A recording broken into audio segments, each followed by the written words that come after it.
Agora, nós teremos a palestra da nossa querida amiga Glória, que vai falar Jesus permanece conosco. Boa noite. Boa noite.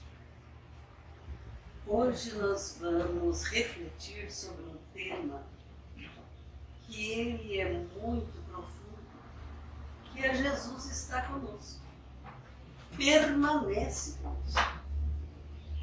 Jesus, desde o início de tudo, ele esteve conosco e vem até os dias de hoje. E quem nos explica é a doutrina espírita.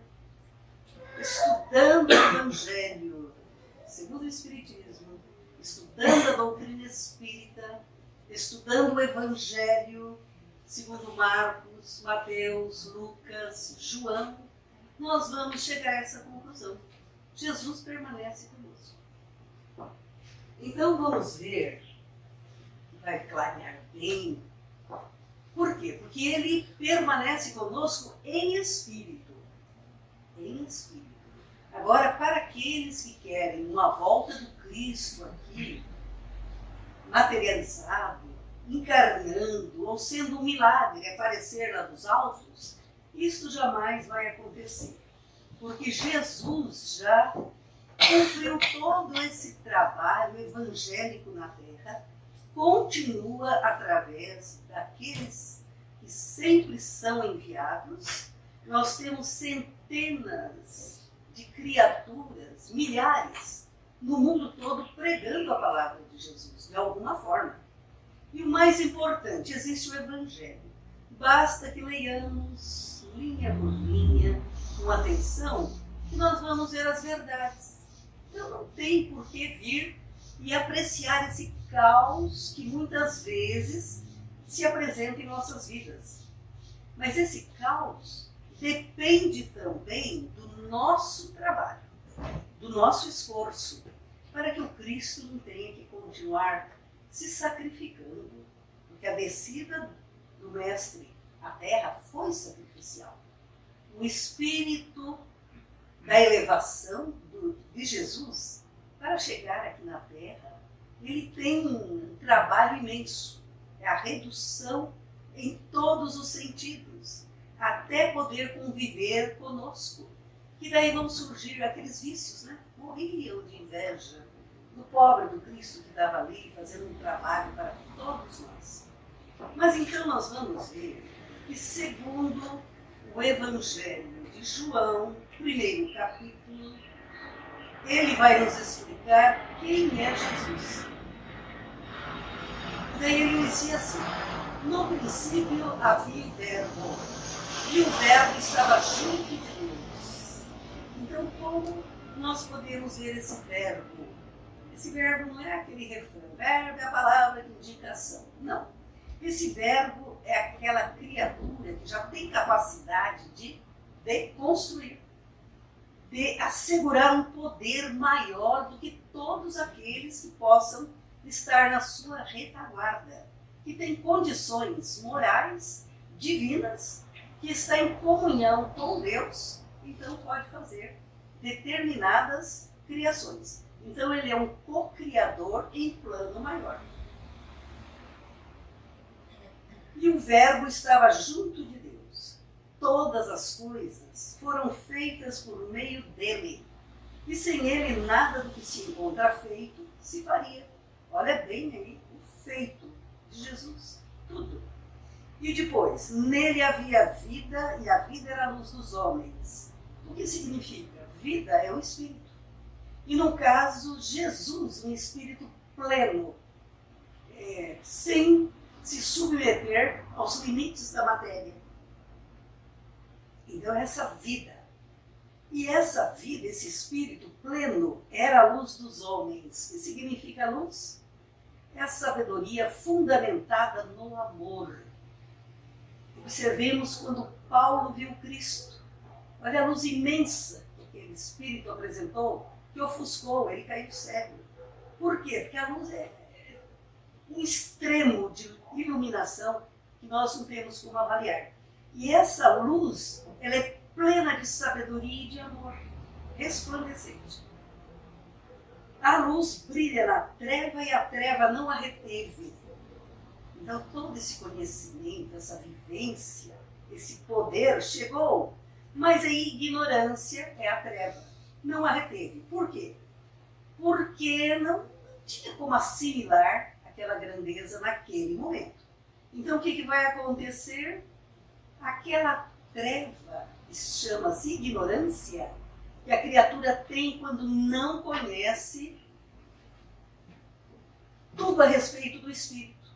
Ou então algumas coisas significantes sobre o Espírito. Esse é surdo, cego, mudo, porque não entende nem a sua própria natureza espiritual. Então o que aconteceu? Essa luz, ela brilha, né, perante essa ignorância, e a ignorância não assimila nada.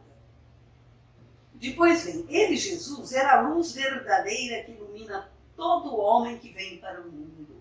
Então nós temos que ser espíritos de luz, porque estamos aprendendo com um grande espírito, essa luz, esse sol infinito que vem banhando a humanidade desde quando? Desde o princípio. Por isso que a doutrina espírita afirma que Jesus não voltará. Por quê? Em matéria, materializado. Ele está conosco em espírito. E ele também explicou, eu estou no Pai e o Pai está em mim. E quando nós nos ligamos ao Cristo, nós vamos nos auto-iluminando, porque o Pai nos vitaliza em claridades interiores e nós vamos nos alimentando daquela grandeza e vamos nos reformando, transformando, renovando.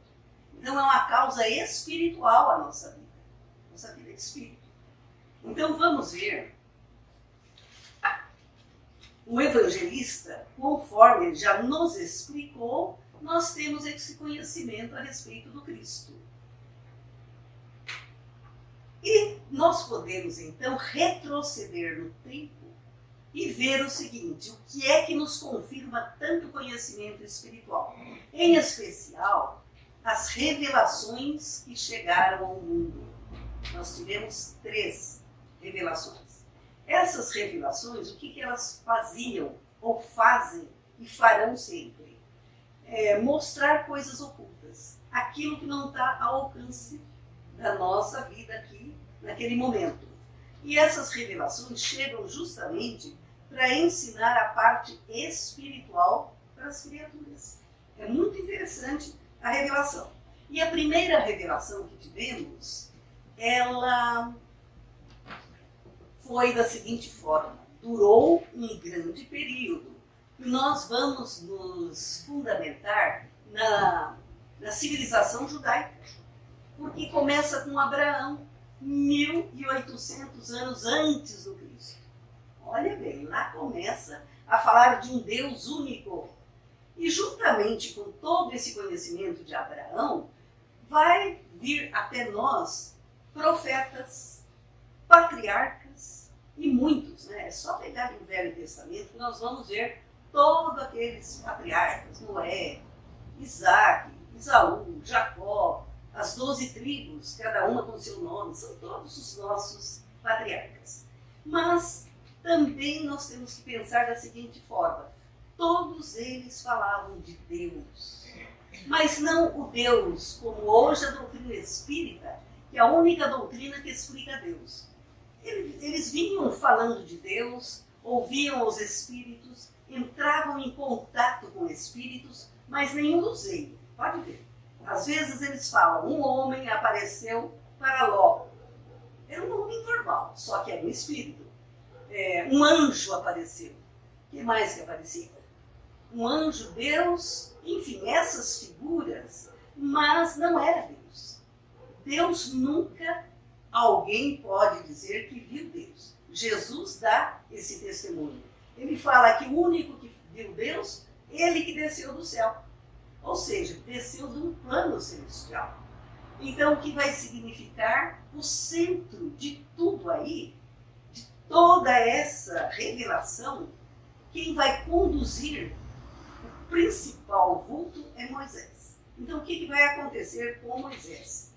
Que toda essa história está na Bíblia, que é o código moral, que também se chama o Velho Testamento.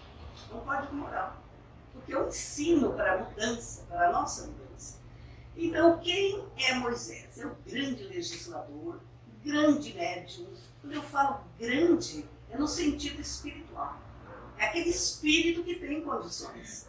E ele veio para conduzir um povo que tinha o destino de traçar as linhas de um novo mundo, novos costumes para aquele povo. E esse povo aprendeu com Moisés, absorveu conhecimentos de leis mais elevadas e depois, espalhando-se pelo mundo gentio, ele levou esse novo conhecimento para aquelas pessoas. E quem eram os gentios? Quem não era judeu, era gentio. O grego, enfim, todos os gentios. Mas os gentios viviam também numa sofreguidão, porque eles se sentiam necessitados de um elemento superior. Eles precisavam de alguém que ajudasse naquele sofrimento tão grande que eles tinham. Então, o que eles faziam? Eles inventaram deuses, que na verdade eles conduziam pela forma mental, eles atraíam espíritos. Porque é assim, você atrai pela mente. Eu preciso de uma pessoa para me ajudar. Eu começo a pensar, a preocupar, eu entro em sintonia e eles vêm. Então, na verdade, faziam até muito bem. Fabricavam deuses. Mas o que significa nisso tudo?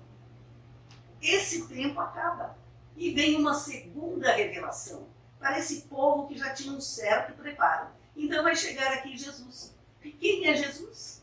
Esse divino mestre que até hoje está conosco e que já estendia suas luzes lá no passado. Já protegia Moisés e todo aquele povo. Logo sempre esteve conosco. Jesus, das palavras de Jesus, os discípulos recolheram aquelas palavras, e aí surgiu o Evangelho, que até hoje nós temos. E o que acontece com esse Evangelho? Ele é o código moral, é o código que nós temos para nos organizar moralmente. Tudo que estiver fora do Evangelho, das leis divinas, não é bom, não causa a nossa evolução moral. E daí é a hora que nós ficamos na inferioridade moral, agindo, praticando coisas que muitas vezes nem notamos o tanto de maldade que fazemos, tanto para nós como para os nossos semelhantes.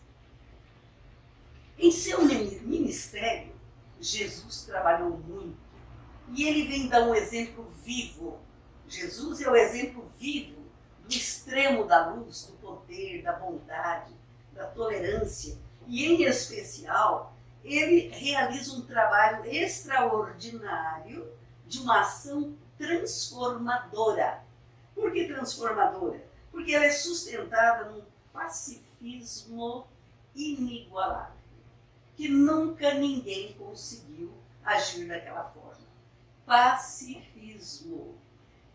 Isso e é sustentado todo esse ministério é sustentado nesse pacifismo do Cristo, que traz um verdadeiro comportamento de paz. Então, com Jesus nós temos tanto o comportamento, a conduta, a ação, a palavra, o pensamento movido todos movidos por sentimento de paz. O que acontece com Jesus? O que vai ser a paz? Daí existe uma matéria muito interessante sobre a paz, que dá para a gente perceber bem, no livro Boa Nova, de Humberto de Campos, ali e nas entrelinhas também. É muito interessante ver sobre a paz. Então, desde aquela época, a palavra e a ação de Jesus tornou-se um foco para a humanidade. Ilumina a humanidade se integra tanto nessa palavra como nas ações de Jesus. Deve se integrar, porque ele veio e deu exemplo. E aqueles que querem ser instrumentos da paz devem agir como Jesus, falar como Jesus falou, para que possam ser pacificadores na terra.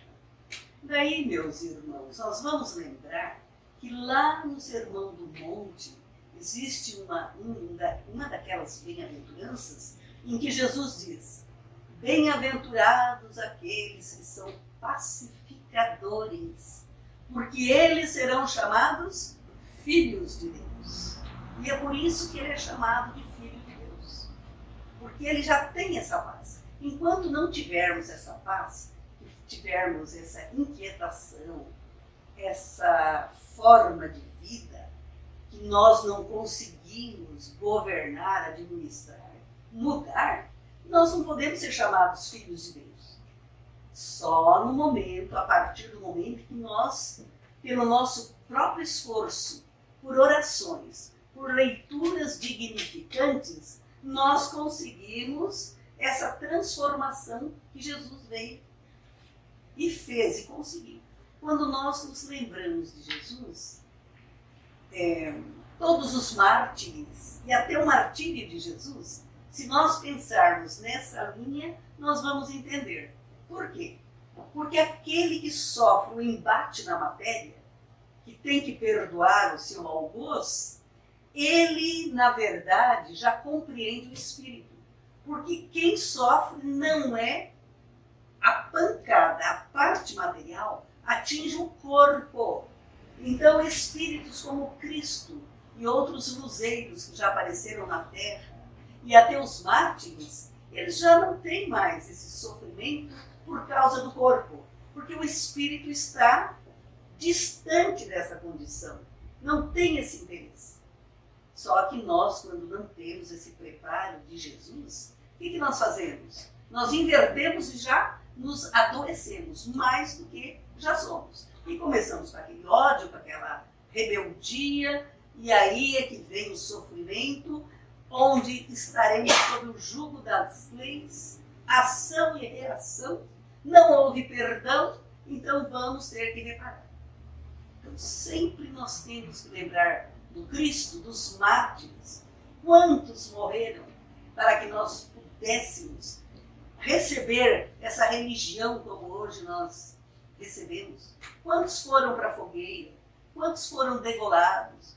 Quantos foram crucificados? Enfim, a história da humanidade para ter a educação do espírito, ela vem de longas eras, vem de muito tempo. Muita gente sofreu para que nós pudéssemos ter condições de realmente aprender. Aprender e filosofar com isso. Porque a vida, ela necessita dos livres pensadores. Abrir o Evangelho e pensar com Cristo. Então vamos nos lembrar de Mahatma Gandhi. O que o Gandhi fez? Certa vez ele disse que se todos os livros do mundo se perdessem, inclusive os livros deles lá do Oriente, porque o Oriente tem os seus profetas, seus filósofos, até mais antigos do que os judeus. O que aconteceria? Nada disso se perderia.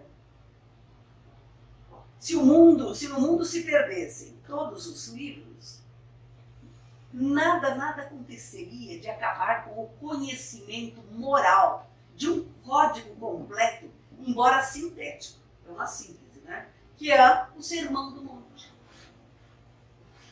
Mahatma Gandhi era um hindu, líder espiritual religioso, e que conhecia todo o ensinamento de Jesus. E admirava Jesus e citava como exemplo para uma vida normal.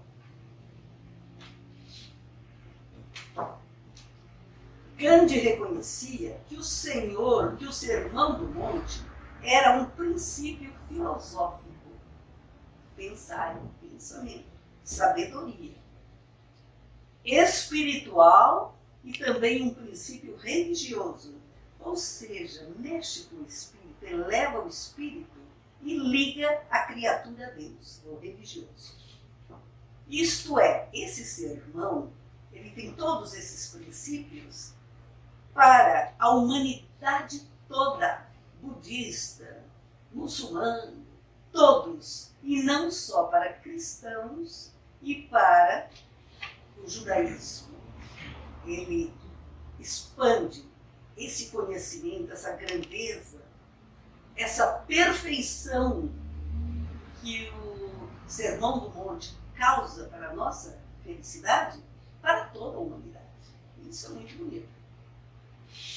Jesus, com a sua palavra e com a sua ação, ele agia de uma forma bem além da sua época. Porque naquele tempo a ignorância era muito grande. Jesus vinha numa época trevosa também. O doente não tinha direito a nada.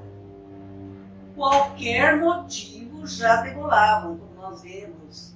Degolaram o Batista, lapidaram Estevão, lapidaram Tiago, o irmão do Cristo. O que mais que eles fizeram? Crucificaram o Cristo e era um costume normal crucificar.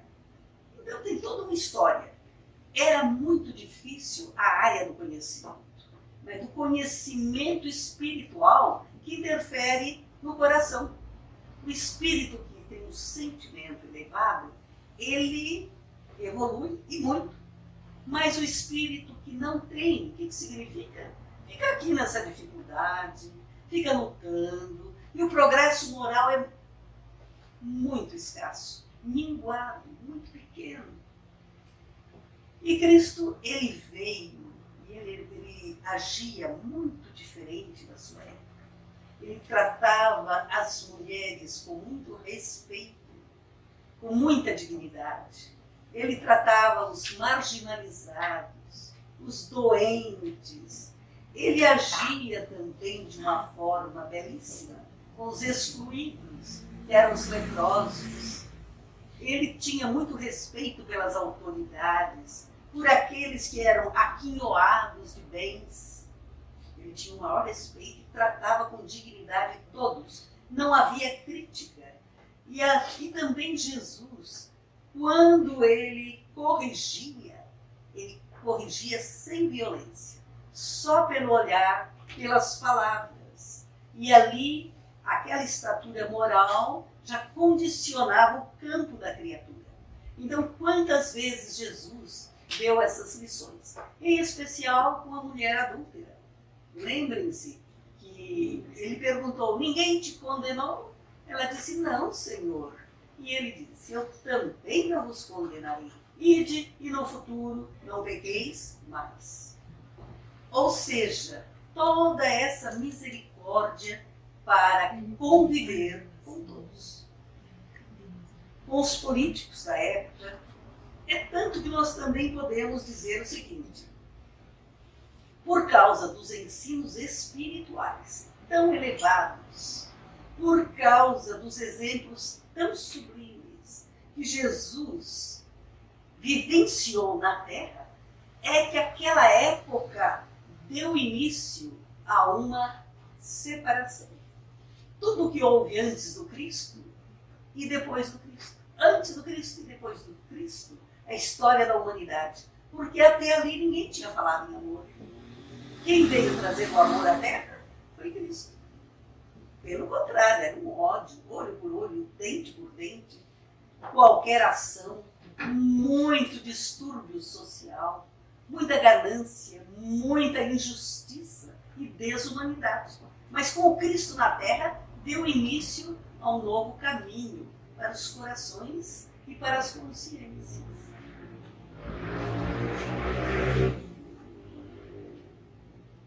Então agora nós vamos falar da dimensão espiritual do Cristo. E essa dimensão nós vemos principalmente nas curas.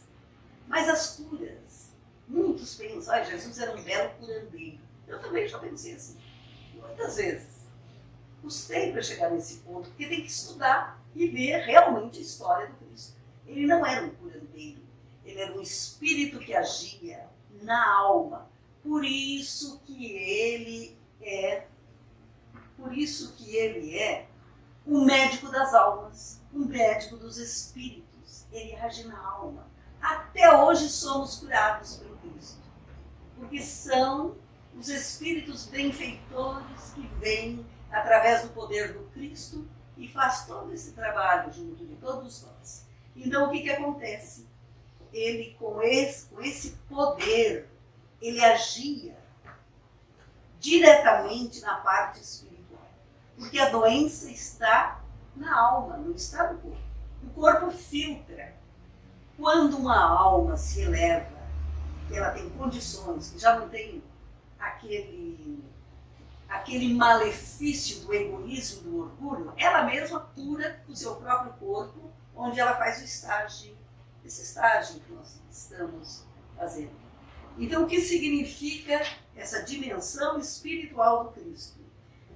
Ele é o médico das almas, ele é o médico dos espíritos, ele cura o nosso corpo, porque curando a alma, o corpo está livre daquele problema. Quando Jesus curava, ele realizava um trabalho mediúnico. Olha, meus irmãos, uma coisa tão perfeita que os espíritos falavam com ele e ele falava com os espíritos. É a comunicação. E até hoje existe o combate ao mediunismo, né? A mediunidade. Por quê? Porque a pessoa não entende que nós nos comunicamos com espíritos encarnados e desencarnados. É uma coisa normal. Não é uma coisa extraordinária. Não é. É uma coisa simples. E é o que o Cristo fazia. É tanto que ele expõe lá na redação, um atormentado. Mas o Espírito, quando falava com o Cristo, falava nós. Por quê? Porque é uma legião sempre. Porque é a sintonia. Quando nós gostamos do quê? Quando nós gostamos de andar de bicicleta, é uma coisa boa. Mas se nós nos investirmos só na bicicleta, o que vai acontecer? E as outras coisas para aprender? E que utilidade tem o dia todo rodando de bicicleta? Então ali começam a vir ideias para você ficar naquela doideira, só de bicicleta. Ou seja, sintonia. nós somos sempre o resultado da sintonia. E aqueles obsessores, eles eram atraídos e Jesus não expulsava, como eles dizem, né? Porque se tirar um espírito daqui, sofredor, eu tenho que ver onde é que ele vai. Ou seja, eu não vou ver onde ele vai, não. Eu tenho que ter condições de atrair espíritos superiores que vêm e recolhem aquele espírito e encaminha. Isso que é, a gente fala no trabalho, encaminhar espíritos. E é o que o Cristo fazia. Só que ele não deixava claro nada, né? Ficava ali. Por quê? Porque eles não tinham condições, naquela época, compreender esse trabalho do Cristo. E até hoje a maioria não tem. A doutrina espírita ainda é essa doutrina da luz. Por quê? Porque esclarece. Quem não estuda a doutrina espírita não compreende o Evangelho de Jesus, os feitos de Jesus, os ensinamentos, as curas. Necessitamos de estudar a doutrina espírita. E é bem interessante que, falando sobre... Até que horas vai? É isso, eu já vamos acordar. 15:18. Então tá, terminando. O próprio João Batista, certo dia, ele falou o seguinte, que ele mergulhava na água para o batismo do arrependimento. Só que João Batista, o arrependimento, antes da criatura se revelar com vontade, né, de tomar aquele mergulho, ele conversava com a criatura, era um confessionário, mas falando a respeito dos erros, dos vícios. E ele mergulhava ali porque ele via que aquela criatura adulta arrependeu-se. Mas ele disse que quem vem depois de mim é maior do que eu. E ele vos mergulhará no Espírito Santo. Ou seja, essa condição que nós temos hoje. Não precisamos de batismo, nós precisamos estudar sobre o Espírito e ver que a mediunidade é o único recurso que nos leva ao progresso espiritual. Porque a partir da mediunidade você vai ter, em sintonia com espíritos bons, você vai ter intuições, inspirações, você vai ter psicofonia, você vai ter psicografia, vai ter a pintura mediúnica também, que é a pictografia, vai ter curas, você vai ter muito mais fé, muito mais certeza e esperança. Então aí é que vem todo esse recurso maior. Então vamos ver. Então, como já disse há pouco, Jesus é um verdadeiro co-criador em plano maior. Toda essa realização divina na Terra, ele fez com o Cristo, em sintonia com o Pai, porque ele é um médium de Deus. As palavras que estão no Evangelho são palavras de Deus, que ele ditou, que ele falou e que foram recolhidas. Então vamos lembrar que no capítulo 2 do Evangelho, nós vamos encontrar, capítulo 2, o título Meu Reino Não É Deste Mundo. Porque Cristo falou muito, né? Meu reino não é deste mundo. Ele falava constantemente. Jesus, aí nós vamos ver a inteligência e o caráter moral de Jesus que nós podemos compreender ali no capítulo 2 do Evangelho. Mas por quê? Porque essa inteligência e esse caráter é que aponta a nobreza do Cristo. Que a nobreza é tudo aquilo que está acima. Só que aqui na vida material nós pensamos que é o fulano que tem o status de tal coisa. Príncipe, rei. Agora aqui não. O status do Cristo é essa inteligência maior que domina todo o conhecimento espiritual. Porque na verdade o conhecimento material ele é elaborado pelos espíritos aqui na Terra. Pena que o cientista não percebe isso ainda. Ou se percebe, não sei como que é a coisa. Porque quem é que trabalha aqui? Quem é que desenvolve? Quem fez as cadeiras e tudo mais? O ser humano. Mas o ser humano quem é? Um corpo a trabalho do espírito. Então é o espírito é tudo. Jesus falou muitas vezes sobre o valor do espírito. O espírito é tudo. Deus não dá o espírito com limites, ou seja, o espírito pleno, ele vai aonde a sua vontade o dirige. Não dá um espírito com limites. Agora o espírito sofredor, coitado, ele vai ficando chumbadão. É diferente. Já no fim de seus dias na terra, Jesus fez uma promessa perante os seus discípulos. Esta promessa foi registrada também pelo apóstolo João, o evangelista. E vai estar aqui no capítulo 14. Aqui é que nós vamos ver a promessa de Jesus, para daí nós falarmos na terceira revelação. Olha o que o Cristo disse para os seus apóstolos já no fim do seu ministério aqui na terra. Se me amardes, observareis os meus mandamentos, e eu rogarei ao Pai, e ele vos dará outro paráclito, a fim de que esteja convosco para sempre. E o que significa esse paráclito? É o Evangelho de Jesus, que chegou à Terra em 1860. 57. Não é que a doutrina chega, ela tem razão. A doutrina chega em 1857, mas o Evangelho chega à Terra em 1860. Completou agora 160 anos. Então o que aconteceu? O Espírito da Verdade, olha só, esse é o paráclito. O Espírito da Verdade que o mundo não pode receber, porque não o contemplou nem o conhece. Quem conhecia Jesus era somente aquele reduto ali dos judeus, de alguns fenícios, da Síria, mas sempre naquele campo regional. Não, o Cristo não saiu pelo mundo. Quem saíram depois foram os apóstolos, discípulos, enfim. E principalmente Paulo. Hein? O Espírito da Verdade que o mundo não pode receber, porque não o contemplou nem o conhece. Vós o conheceis, porque permanece junto de vós e estará entre vós. O que significa? Que era ele ali, junto com os discípulos. Ele. E sempre estará entre vós.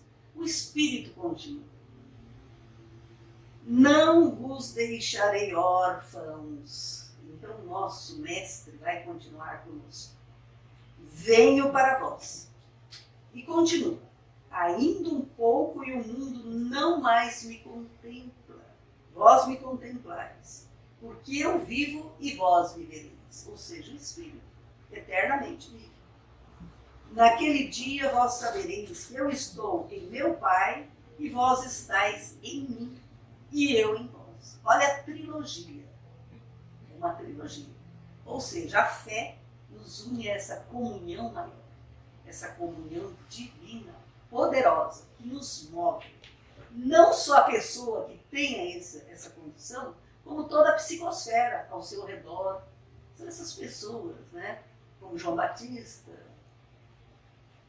Francisco de Assis, enfim, Madre Teresa de Calcutá, que a gente lê tanta coisa bonita sobre ela. Depois nós vamos aqui. Tenho-vos falado estas coisas enquanto permaneço junto de vós. Ou seja, os ensinamentos. Mas o Paráclito, o Espírito Santo, que o Pai enviará em meu nome, esse vos ensinará todas as coisas. E vos lembrará todas as coisas que eu vos disse. Deixo-vos a paz, a minha paz vos dou. E não vou lá dou como o mundo a dá. Não se perturbe o vosso coração, nem se atemorizem. Ouvistes o que eu vos disse? Vou e venho para vós. Se me amasseis, vós teríeis se alegrado por eu ir para o Pai, porque o Pai é maior do que eu. Todas as Bíblias, eu tenho 10, tem a mesma redação. Você viu? Eu vou para o Pai. Aqui não se mostra como um Deus. Então nós temos que ver bem tudo isso. Porque daí nós podemos falar para as criaturas. Para de falar que Cristo é Deus. Deus é o Pai Supremo. Ele é um espírito de amor infinito que veio nos arrebanhar, né? Porque somos ovelhas de Cristo. No sentido de aprendizagem, de elevação. Ele é comprometido com a nossa evolução. E a paz do Cristo não é como a humanidade convencionou. A paz do Cristo é trabalho. mas é trabalho para uma elevação maior, uma elevação celestial. Esse é o trabalho, por isso que ele fala da paz. Então, o que nós vamos ver? Aí, então, tivemos 3 revelações. A primeira é a Bíblia, todinha centrada nos patriarcas, nos profetas e em Moisés. Depois vem a segunda revelação, que é o Cristo. E vem a terceira revelação, que é tudo isso que nós lemos agora. Ou seja, é o Cristo de volta. Olha bem, terceira revelação, Cristo de volta. Por que é o Cristo de volta?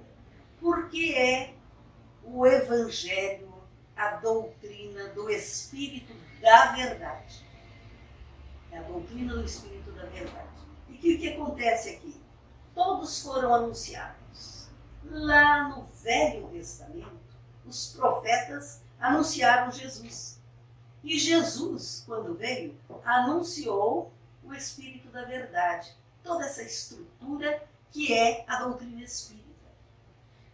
Essa é a certeza, meus irmãos.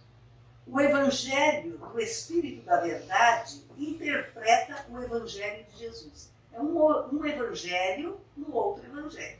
Completam-se. São 2 evangelhos que se completam. O primeiro evangelho que veio foi o do Cristo. É a base do segundo. Porque tudo que o segundo fala é sobre o primeiro. E o segundo evangelho consolida o primeiro evangelho. Ele é que dá vida, dá interpretação, completa tudo aquilo que o Cristo veio para nos ensinar. Esse poderoso Espírito. Muitas pessoas têm dificuldade para entender o Cristo porque ele morreu na cruz. E se ele era poderoso, não morresse. Existe de tudo, meus irmãos. De vez em quando eu ouço. Então, se você tem esse argumento de dizer para eles que morrer na cruz significa uma criatura, se ela morreu como Cristo morreu, ainda recitando um salmo que havia sido escrito por profetas, mostrando como seria o fim do Cristo. Que o Cristo não estava pedindo para o Pai, ajuda-me a passar dessa hora. Agora, Pai, perdoa porque eles não sabem o que fazem. Isso é próprio do Cristo. Agora esse tal, afasta de mim esse cálice. Não, o Cristo ele veio com determinação para passar tudo isso, porque ele sabia quem é o Espírito que vive na Terra. Ele conhece, ele viu o perispírito. E no nosso perispírito está registrado tudo. Então o que significa tudo isso? O Cristo estava cumprindo o trabalho dele. E no fim, ali naquela cruz, com todas as mulheres ali, inclusive a mãe dele, o que ele fez? Ele recitou o Salmo 23, dizendo que tudo aquilo que ele estava passando foi registrado pelos profetas anteriormente. É muito bonito esse trecho. Então não foi nada de pedir Eli, Eli, sabachthani, perdoa, não, nada disso. Ele estava recitando um salmo. Ele estava cumprindo o dever dele. E que nós podemos falar para uma pessoa, Cristo jamais foi pobre. Cristo é um espírito inigualável, incomparável. É um espírito que promove a evolução da humanidade fundamentada na paz, na bondade, na verdadeira luz, que é conhecimento, é um conhecimento profundo, fundamentado nas leis de amor. Então nós vamos ver o seguinte, hoje nós aprendemos o quanto os espíritos, o quanto aqui na Terra nós precisamos dos espíritos, nós precisamos da espiritualidade, porque a espiritualidade são os espíritos do Senhor que possuem, que têm as virtudes do céu, e são eles que vêm para, junto conosco, promover a regeneração. E todo esse trabalho que nós temos hoje, trabalho que eu digo, é o estudo, é o esforço, é a busca da aprendizagem, nós temos porque nós tivemos Allan Kardec, que recebeu e recolheu dos espíritos superiores todo esse conhecimento e transferiu, elaborando aí, compilando toda essa sabedoria para que a humanidade pudesse ter um conhecimento superior para iniciar a era do espírito na Terra. E Allan Kardec fez o que de importante nisso tudo, meus irmãos? Iluminando consciências e sentimentos. Ele, com toda a sabedoria, o mestre lionês, montou esse recurso espiritual que realmente levanta a humanidade. Tenhamos fé, oremos sempre por esse mestre lionês, que juntamente com o Cristo, essa legião de benfeitores, espíritos do Senhor, que vêm nos atender, nos promover, nos amparar, nos orientar. Enfim, Jesus, nós temos que ter isso como referência.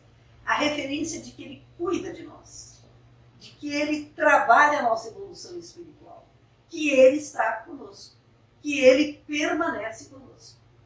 Isso é muito importante para cada um de nós e para toda a humanidade, para que a gente possa ajudar que todo esse sofrimento, toda essa dor, toda essa falta de conhecimento chegue para todos, para todas as religiões, filósofos, ideólogos, teólogos, enfim, para que nós possamos ter, junto com Jesus, essa união, essa comunhão que Ele veio aqui na Terra nos ensinar.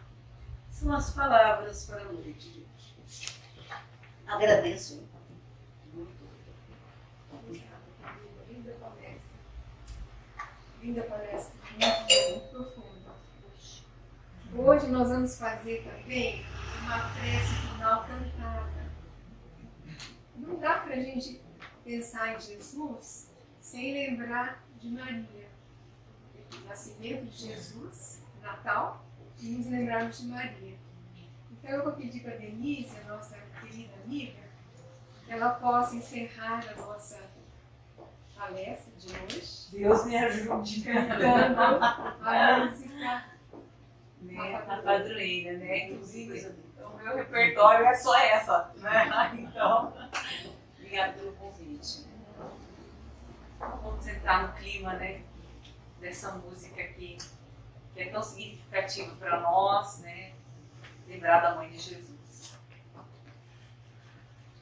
Ó Virgem Santa, rogai por nós pecadores,